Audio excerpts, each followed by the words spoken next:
ओम नमो भगवते वासुदेवाय। नमस्कार, राधे राधे। स्वागत है आपका आपके अपने चैनल द रिलीजियस लाइफ में। तो पिछली वीडियो में हमने कार्तिक मास के महात्म के 11वें अध्याय की कथा का श्रवण किया था। आज के वीडियो में हम 12वें और 13वें अध्याय की कथा का श्रवण करेंगे। 2 अध्याय आज हम सुनेंगे, तो बने रहिए वीडियो में अंत तक। यदि वीडियो अच्छा लगे तो लाइक भी अवश्य कीजिए, क्योंकि आपके लाइक से हमें पता चलता है कि आपको वीडियो अच्छा लगा हो तो चैनल को भी सब्सक्राइब कर लीजिए। इसके अलावा यदि आपके जीवन में किसी प्रकार की समस्या है, चाहे वो धन की समस्या हो, संतान की समस्या हो, या फिर आपके जीवन में कोई भी समस्या चल रही हो, तो आप चैनल को सब्सक्राइब अवश्य कीजिए। मेरे चैनल पर समस्याओं के समाधान के वीडियो और शॉर्ट्स डले हुए हैं, तो आपकी समस्याओं के समाधान आपको चैनल पर मिल जाएंगे। तो चैनल को सब्सक्राइब करके वीडियोस अवश्य देखिए। तो चलिए अब हम सबसे पहले सुनते हैं कार्तिक मास के महात्म के 12वें अध्याय की कथा।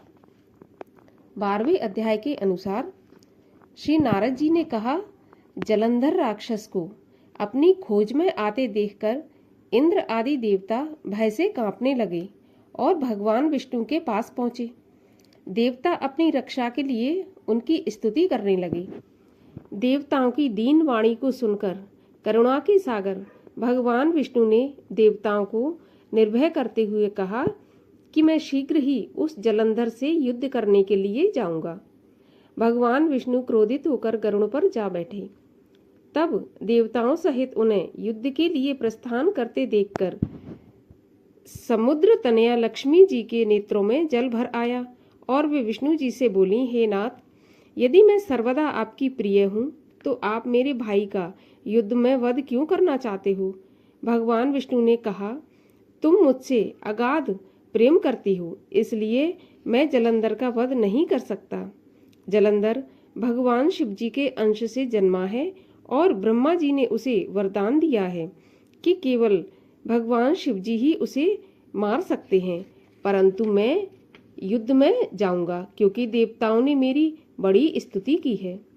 ऐसा कहकर शंख, चक्र, गदा, पद्मधारी भगवान विष्णु जी गरुड़ पर चढ़े और शीघ्र ही युद्ध के उस स्थान पर जा पहुंचे जहां जलंधर मौजूद था।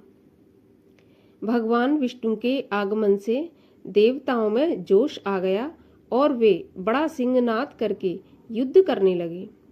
विष्णु जी के वाहन गरुड़ के पंखों की प्रबल वायु से पीड़ित होकर दैत्य इधर उधर भागने लगे। यह देखकर जलंधर क्रोधित होकर भयंकर युद्ध करने लगा। विष्णु जी और राक्षसों के बीच भयानक युद्ध होने लगा। तो 12वां अध्याय यहीं पर समाप्त होता है। इसके आगे 13वें अध्याय की कथा हम सुनेंगे। तो 13वें अध्याय के अनुसार नारद जी बोले, दैत्यों को तीक्ष्ण प्रहारों से व्याकुल हो देवतागण इधर उधर भागने लगे। गरुड़ पर चढ़कर भगवान युद्ध में आगे बढ़े। उन्होंने अपना सारंग नामक धनुष उठाकर बड़े जोर से टंकार किया, जिससे त्रिलोक गूंज उठा। पल मात्र में ही भगवान विष्णु ने हजारों दैत्यों के सिर काट गिराए। यह देखकर जलंधर की क्रोध की सीमा नहीं रही। फिर तो भगवान विष्णु और जलंधर का महान संग्राम हुआ। लोग आश्चर्यचकित होकर दोनों का प्रचंड संग्राम देखने लगे। भगवान विष्णु ने अपने बाणों से उस दैत्य की ध्वजा, छत्र, रथ और धनुष बाण काट डाले। इससे व्यथित होकर दैत्य ने अपनी प्रचंड गदा उठाकर गरुड़ के मस्तक पर दे मारी। गरुड़ पृथ्वी पर गिर पड़ा। उस दैत्य ने क्रोध में अपने होंठ काटे और भगवान विष्णु की छाती में भी एक तीक्ष्ण बाण से प्रहार किया। भगवान विष्णु ने उसकी गदा काट डाली और सारंग धनुष पर बाण चढ़ाकर उसे बींधना आरंभ किया। जलंधर भी उन पर अपने पैने बाण बरसाने लगा। उस समय जलंधर ने भगवान को अनेक तीक्ष्ण और पैने बाण मारकर उनके दिव्य धनुष को काट डाला। धनुष के कट जाने पर भगवान ने गदा धारण की और शीघ्र ही जलंधर को खींचकर मारी, परंतु उस अग्निवत अमोघ गदा की मार से भी वह चलायमान या विचलित नहीं हुआ और घमंडी हाथी के समान गदा की मार को फूलों की माला ही जाना। उस युद्ध दुर्मत ने अत्यंत क्रोधित होकर अग्निमुख त्रिशूल उठाकर विष्णु जी पर छोड़ दिया। भगवान विष्णु ने शिवजी के चरणों का ध्यान करके नंदक नामक त्रिशूल से उसके त्रिशूल को छेद दिया। जलंधर ने झपटकर भगवान की छाती में एक मुट्ठी का या मुष्टिका का प्रहार किया, जिसके उत्तर में भगवान ने भी राक्षस की छाती पर मुष्टिका से वार किया। फिर दोनों घुटने टेककर बाहों और मुष्टिका से बाहु युद्ध करने लगे। कितनी ही देर तक भगवान विष्णु उसके साथ युद्ध करते रहे। जब वे कुछ श्रमित हो गए तब भगवान उस दैत्य से मेघवाणी में बोले, हे रण दुर्मंत दैत्य, तू धन्य है जो इस महायुद्ध में इतने बड़े बड़े आयुधों से भी भयभीत नहीं हुआ। तेरे इस युद्ध से मैं बहुत प्रसन्न हूँ। तू जो चाहे वर मांग ले, आज मैं तुझको दे दूंगा।